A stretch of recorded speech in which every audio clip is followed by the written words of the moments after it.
We are back on the Zero Hour. I am Richard RJ Eskow. This week, Senator Elizabeth Warren gave a very important speech about the state of Wall Street reform. You know, we hear from the Republicans that the Dodd-Frank bill went too far and must be repealed. In fact, they, with some Democratic help, were able to repeal a segment of it last December as part of a budget deal. Now, does Senator Elizabeth Warren believe that bill went too far?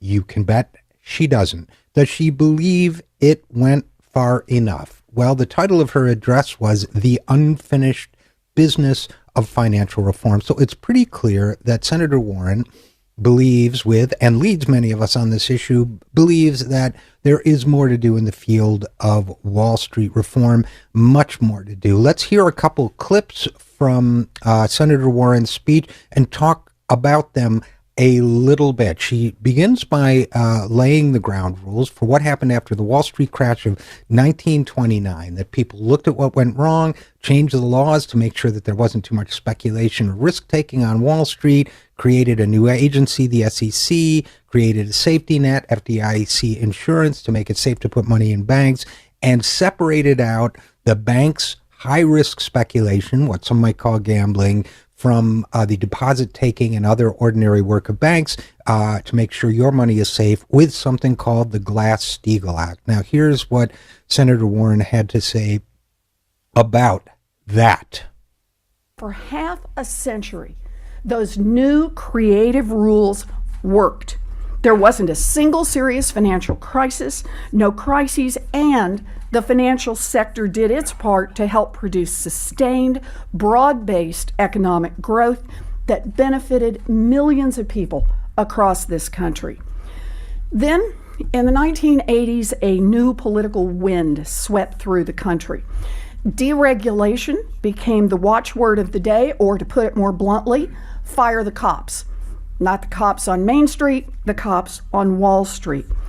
The Fed and other bank regulators looked the other way as big financial institutions found new ways to trick their customers, first through credit cards and then through mortgages, home equity lines of credit, and a raft of new financial products. The SEC was badly outgunned. Regulators were clueless as banks developed creative new trading strategies that were outside the old rules. Credit rating agencies signed off on the safety of pools of mortgages that were more like boxes of grenades with the pins already pulled out. And Glass-Steagall was eventually repealed. The wall between high-risk trading and boring banking was knocked down. Washington turned a blind eye as risks were packaged and repackaged, magnified, and then sold to unsuspecting pension funds, municipal governments, and many others who mistakenly believed in honest markets. Not long after the cops were blindfolded and the big banks were turned loose, the worst crisis since the crash of the 1930s hit the American economy. A crash that the Dallas Fed estimates cost a collective $14 trillion. Now, the moral of this story is simple. Without basic government regulation, financial markets don't work. And that's worth repeating. Without some basic rules and accountability, financial markets don't work.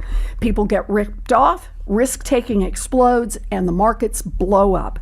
That is just an empirical fact, clearly observable in 1929 and again in 2008. Now let's think for a second about what Senator Warren is saying here. We figured out how to prevent exactly the kind of crisis that cost the economy $14 trillion. We figured out how to prevent that 80 years ago, more than, in fact, about 80 years ago. We know how to do this. We know how to fix this stuff. Wow. Now, why did we undo the protections we had created? She says a new political wind swept across the country. Deregulation became the watchword of the day, or more bluntly, fire the cops. Now, that new political wind, let's be honest, it swept away all the Republicans, but quite a few Democrats too. And President Clinton did, in fact, sign the deregulation bill, which Graham Leach Bliley. So there's plenty of blame to go around in all of this. Now, Senator Warren gets more specific about the SEC further on, but here she says the SEC was badly outgunned. Well, not only was it badly outgunned, it never drew from its holster, and that's part of the problem. The ownership, what they call regulatory capture, where people are more interested in pleasing the banks they regulate than in policing them, which is partially because that's where they expect to work someday. Now, credit ratings agencies don't deserve the title agency. They are for-profit companies who have shown that given half a chance, they will prostitute themselves out to the highest bidder in order to give out the best rating possible. Now, Dodd-Frank did do some things to improve that, but not nearly enough. Washington turned a blind eye, as Senator Warren says. And as Senator Warren says, it's an empirical fact, clearly observable in 1929 and again in 2008. If you don't police these guys, markets fail. Markets fail. If markets are going to work, we are going to need them to be policed and regulated. And we have agencies that are supposed to do this. Why don't we do this? Why don't we just go to clip 3 and skip clip 2, where she talks about the cops on the beat, the Wall Street beat. Let's listen to clip 3. The CFPB is a tough cop on the beat. But what about the other cops? What are they doing to hold those who break the law accountable? Well, today, the Department of Justice doesn't take big financial institutions to trial, ever. Even when financial institutions engage in blatantly criminal activity. Instead, DOJ uses what it calls deferred prosecution agreements and non-prosecution agreements, in which it asks the offending firm to pay a fine and to work with the government to come up with a plan for doing better in the future. These kinds of agreements were originally created to deal with low-level, non-violent individual offenders, but they have now been transformed beyond recognition to create get-out-of-jail-free cards for the biggest corporations in the world. The SEC is even worse. The SEC rarely takes any big institutions to trial, and it also fails to use the other enforcement tools in its toolbox. Now, first of all, again, and this need not be said, but I'm going to say it anyway, God bless Elizabeth Warren. Who else in Washington is going to talk this straight about the problem we're facing? Again, a lot of this has to do with regulatory capture. The SEC, even worse, she says, than the Department of Justice, which has been really, really bad and all this stuff. As Elizabeth Warren says, the SEC rarely takes any big institutions to trial, and it fails to use the other tools in its toolbox. It has all sorts of authority to prevent some of these abuses we're seeing. But again, what we find is that we get, let's take an example. The person who currently runs the SEC is Mary Jo White. Now, Mary Jo White had a reputation as an aggressive prosecutor of fraud when she was a prosecutor. She then, as so many of these attorneys did, went to work for law firms that represent Wall Street banks. It gets very, very hard to get tough on fraudsters when those fraudsters are your former clients, your friends, the people you see at parties, and so on. So we have a situation where really the SEC hasn't been doing its job for a long time, not under George W. Bush, and sadly, not under President Barack Obama. Now, we have the issue, now to Obama's credit, he did go along with the creation of the Consumer Financial Protection Bureau, Elizabeth Warren's